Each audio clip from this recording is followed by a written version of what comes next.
Bonjour, je voudrais m'entretenir aujourd'hui avec vous de l'affaire des vaccins qui nous préoccupe tous.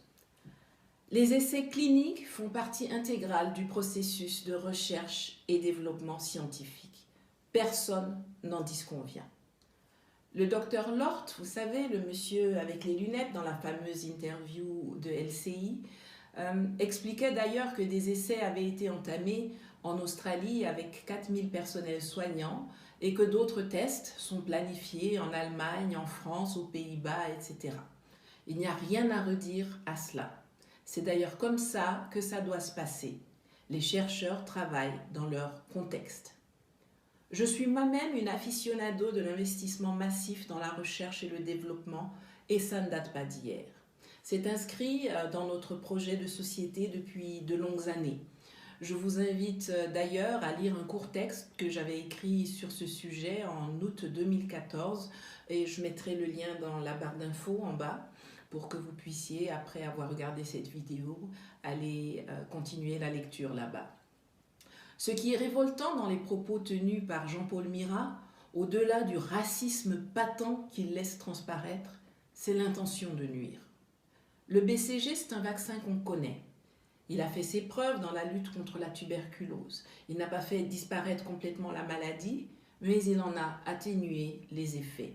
Il a été administré systématiquement aux enfants et aux personnes exposées, les médecins, les soignants, les pompiers, etc., pendant des décennies et continue d'ailleurs d'être recommandé, même s'il n'est plus obligatoire depuis 2007.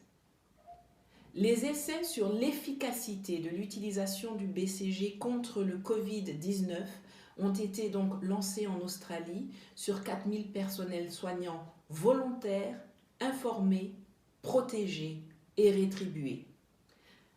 50% de ceux-ci recevront une injection de BCG, 50% recevront une injection de placebo. Le placebo, c'est un médicament sans principe actif, un médicament qui n'agit pas. À la fin des essais cliniques, l'on pourra observer si le vaccin BCG a augmenté la résistance au coronavirus ou pas. En Occident, les personnes ayant accepté de participer aux essais cliniques sont des gens du corps médical et protégés par le port du masque, par des combinaisons de protection, par des gants, par des casques, par des boucliers faciaux, par des lunettes de protection, par la disponibilité de traitements médicamenteux, par la disponibilité de dispositifs de réanimation. Ce qui est très important, surtout pour celles qui sont dans le groupe placebo, qui en réalité ne recevront pas de vaccin. Et c'est là que réside toute la perversité de la proposition de Mirat.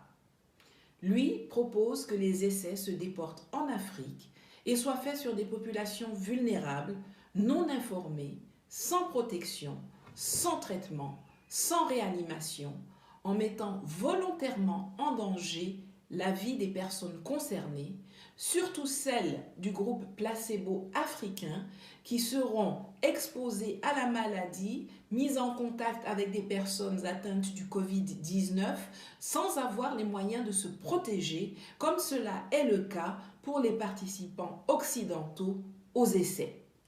C'est non seulement éthiquement condamnable, mais c'est également criminel. Cela viole aussi les dispositions de la déclaration d'Helsinki sur les principes applicables à la recherche médicale impliquant des êtres humains, notamment en ses articles 19 et 20.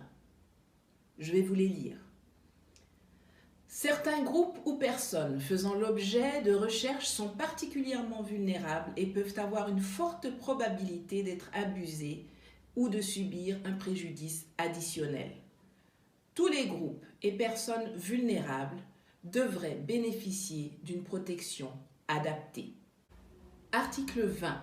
La recherche médicale impliquant un groupe vulnérable se justifie uniquement si elle répond aux besoins ou aux priorités sanitaires de ce groupe et qu'elle ne peut être effectuée sur un groupe non vulnérable.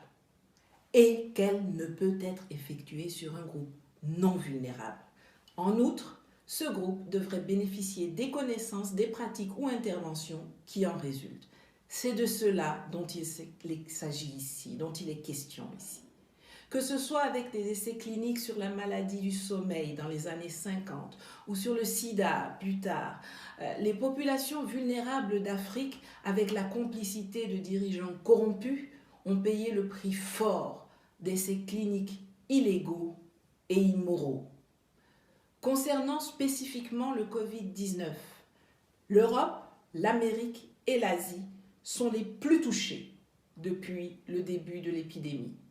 Rien, absolument rien, ne justifie que des tests soient conduits en Afrique.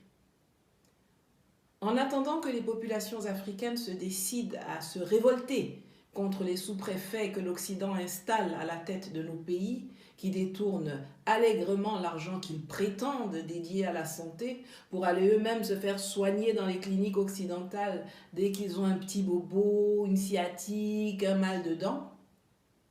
En attendant que les populations d'Afrique, que vous portiez au pouvoir des femmes et des hommes qui auront à cœur le bien-être des populations, l'investissement prioritaire dans la santé, dans l'école, dans l'agriculture, dans la recherche et le développement, des dirigeants qui vivront les réalités de leurs concitoyens sans avoir la possibilité de fuir quand ça les arrange.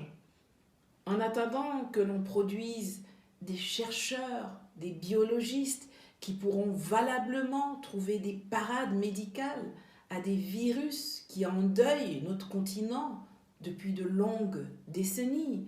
Je pense au paludisme, je pense à la drépanocytose, je pense à Ebola, je pense à la mortalité maternelle et infantile, il y en a d'autres.